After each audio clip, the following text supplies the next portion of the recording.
Although this is my native place, I hope you won't try to throw me off the cliff when I'm done. I do have a few words with which I hope to wake us back up in spirit now that we're all back on campus and spring break is over and Lent is recommencing. A little spiritual theology in light of the figure of Naaman the Syrian, the valiant leper. But first, I'll break a rule of mine. I have this rule, and it seems many people do, not to preach about the responsorial psalm for the day, though they are always so appealing. But a word on the Psalms. Psalms, actually, we use today. Those who know their book of Psalms very, very well might have noticed we just combined two of them, Psalm 42 and 43. This is fortuitous, because this combination, two of, for my money, the very best Psalms, though it's hard to find a bad one, really the first two I remember really being struck by when I was a teenager for some reason.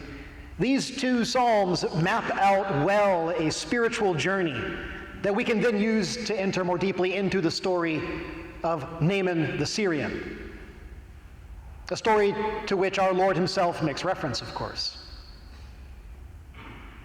First, in the Psalms, the soul thirsts for God, the living God, like as the heart desireth the water brooks. In the old version, I remember learning. Then the soul asks, when shall I go and behold the face of God? Then we shifted from Psalm 42 to 43, and we cry out and are brought to the holy mountain, to God's dwelling place, and we go into it, into the altar of God. And then lastly, once we are within, we share in the life of God, rejoicing on the harp and proclaiming his name. This is a very carefully plotted out journey. And one of the delights of being a priest and professor at the same time is that my scholastic work often seems to intertwine inevitably and usually helpfully with my priestly preparations and vice versa. This psalm mishmash, this journey that's plotted out in them, and that then is apparent also in the life of Naaman as far as we hear it, this turned my mind to a recent class meeting, an encounter I had with an author called Richard of St. Victor. Not St. Richard, but Richard of St. Victor.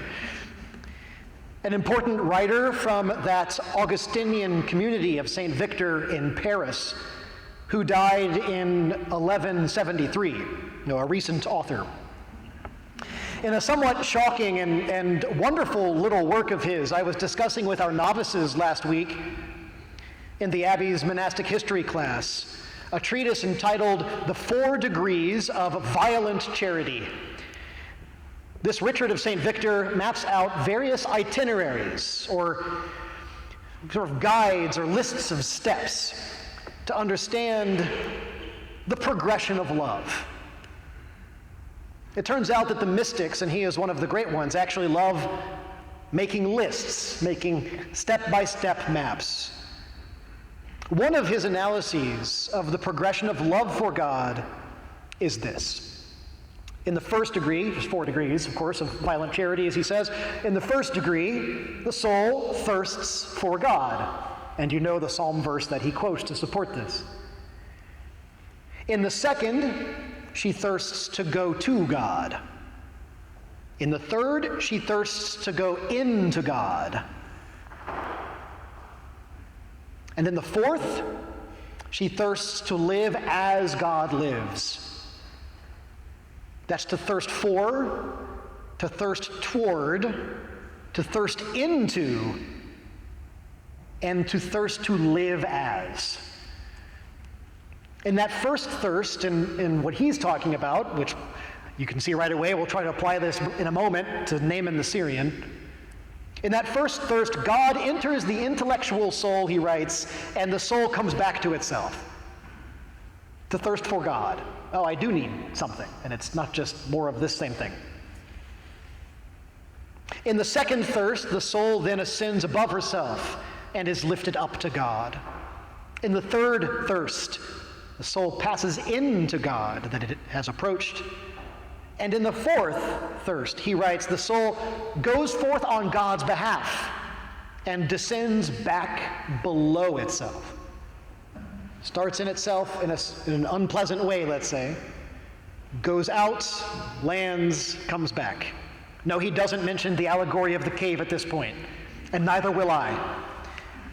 There's four thirsts: to thirst for, to thirst toward, to thirst into, and to thirst to live as. So let's use this spiritual pattern to look into Naaman the Syrian's journey. I hope as we go through it, you will hear something of your own life in his tale. Thirsting for, the first thirst. Well, it's rather straightforward for Naaman. Valiant as he was, the man was a leper. The valiant leper. That's a predicament. A man in a bad condition, but who is striving for greatness and in fact quite successful in his attempts. He obviously has a thirst for health and purity. He recognizes a dangerous rot that has made a home in his flesh. But we shouldn't pretend that such a physical trial is not also a spiritual trial.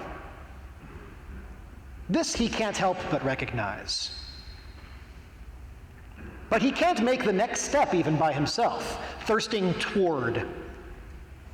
Naaman is stuck until he hears from his wife, presumably, something a little captured Israelite slave girl of all people said of a wonder worker back in her homeland, Elisha in Samaria.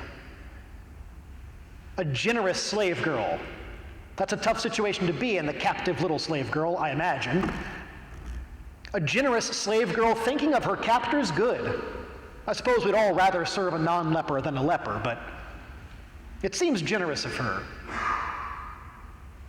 Or is she just fondly thinking of the glory of God's people from whom she has been stolen?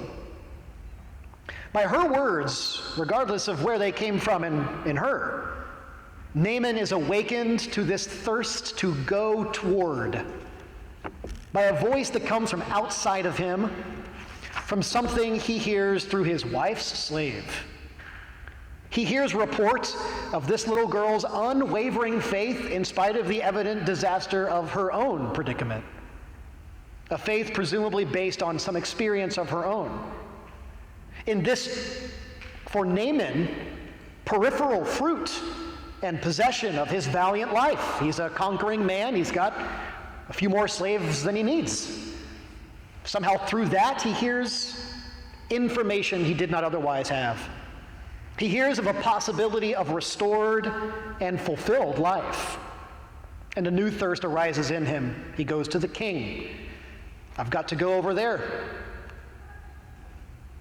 There is satisfaction, and it's real, and it's possible, and it has a location. And apparently is not appalled by the horror of my leprosy. It can look beyond that. I'll leave out from this analysis the story of the flustered Israelite king. It's a very charming little moment in the tale. He doesn't seem to believe in Elisha and Elisha's God as much as the captured slave girl does. But back to Naaman. Now he thirsts to go to. But he doesn't yet thirst to really go into. And this is the meat of the story. Naaman at first balks at the idea of going into, literally, the river. Not, in this case, the soul penetrating the divine realm, as in Richard of St. Victor, but a body entering a river. Not that there really is such a great difference in this case. It's a spiritual and personal question for Naaman as much as a bodily one, as all real questions of life tend to connect all of these levels. Naaman brought his whole retinue, his chariots and horses, the same army presumably with which he captured the poor slave girl. He brought a huge amount of money and festal garments for everyone who might possibly be involved. He is ready for a big occasion. He thought he would show up and dress this prophet up, and then he would come out to meet him and sort of wave a magic hand. But instead, he's got to completely strip himself of all of that. He must reveal openly, unclothed, to get in the water, that flesh that is devastated, who knows how, by the ravages of leprosy. Flesh that is rotting and consumed, that presumably he does not like showing off. He must bear it all and go into the water, not with a light tap or a splash of the water, but a thorough sevenfold dunking in the water. There will be no mistake about what has happened. Here too, as we move from the second into this third thirst, the thirst to go into, as in the move from the first to the second thirst, the servants step in to fix his resistance, to correct his thirst. They know somehow that they understand better what this man needs. They understand better than the valiant man who is their master. But they also address him, I assume lovingly, as Father. They're looking to his good, just like that slave girl was, though he is a bit of, I don't know what the word for it is. There's not a polite word for it. He's a numbskull, I guess. That's relatively polite. They know that, like all of our servants do. Our students know precisely how stupid we are. Of course, it's sort of mutual, which it doesn't seem to be in Naaman's case. He's a valiant man. He's busy. While the slave girl reported her faith, the servants actually reasoned with Naaman. A fortiori, I guess we could say. Even more specifically, a maiore ad minus, from the bigger issue, so also in the smaller one. If the prophet had asked for something extravagant, you would have done it. You even came prepared for it. So all the more should you do what he asks when it's something simple and easy. And this quickly corrects him. At this correcting argument, his third thirst is engaged, not just for what he needs, not just to go to it, but to truly enter into it. And Naaman plunges in thoroughly, 7 times in the river Jordan, the river of Christ's own future baptism, a river our Lord, as he mentions Naaman's story, must remember fondly when he speaks to those in the synagogue. Naaman, needs God. He hears of him and wants to go towards him. He learns to enter in to his power. And then there is that fourth thirst, the thirsting to live as, to become fruitful with the life of what we have thirsted for, thirsted to reach, and thirsted to enter into, to become fruitful with that. And indeed, Naaman comes out of the river like a newborn child in skin and, from his words, in soul. He exits back out of himself, returns to the man of God, Elisha, and standing before him with all his valor intact, not bowing and scraping. Maybe he's still completely nude for all we know from getting out of the river, but shaking the water off of himself. He stands confidently and says, "Now I know that there is no God in all the earth except Israel." He doesn't say, "Oh, I get it. You also have powerful gods like we do in Syria, just as we have powerful, valiant men like me. It's not just you also have rivers that are good, like the Abana and the Pharpar that we have in Damascus." No, he says, "Now I know that there is no God in all the earth except in Israel." I wonder if he actually goes home. I might stay at that river. The experience of his healing and of his resistance being overcome wisely by the intervention of various people, the gracious invitation to lowering of himself, literally, to being met by God's power in his naked, his exposed illness. That experience has restored his flesh and seems to have changed his faith.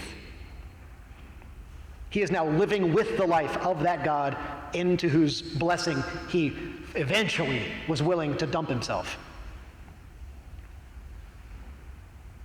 We must recognize how beautiful this path of transformation is, and yet how easily we, like Naaman, resist a new and deeper thirst. All of our thinking, maybe it's especially true of people in our situation, who are sort of hyper-engaged in 1,000 things, but also sort of going nowhere. All of our thinking has the danger inherent in it of desiring to find results which would make further thinking unnecessary. We've got the answer to the question. Yet at our best, we are valiant lepers. And healing will only come by boldly accepting what God calls us to do, to strip down and get dunked in the river 7 times, to rise up exhilarated, to return to our life filled with living water to pour forth.